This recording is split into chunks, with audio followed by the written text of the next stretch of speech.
Cut then update, and supposedly Don Robert. Celebrity shoot today, Alden Richard and Catherine Bernardo with Don Robert bridal car for Metro Style Magazine. Will post pics soon na may aabangan sa cut din for cover ng Metro Style magazine na may bridal car. Yung kakaibang tema yan, yung cover ng cut din. May kasalang bang magaganap? Yan abangan. Ito pa. Ayan, ganap ni Catherine. Ayan, kasama niya ang kanyang glam team. Ayan, para saan kaya yan? Ayan, abangan. Busy Catherine sa mga shoot niya. Ganyan din si Aden, busy din. Ayan, abangan si Aden sa grand celebration ng Realtech.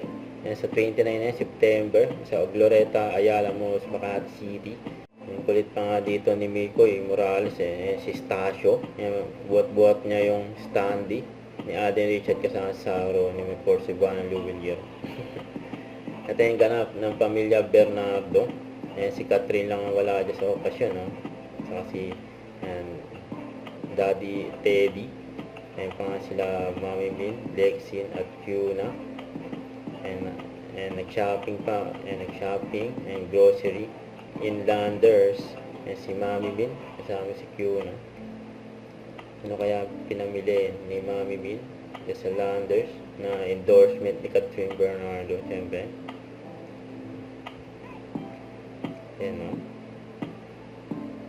dami niyang binili, siyempre. Bigas, yan. Gatas, Century Tuna, siyempre. Ketchup.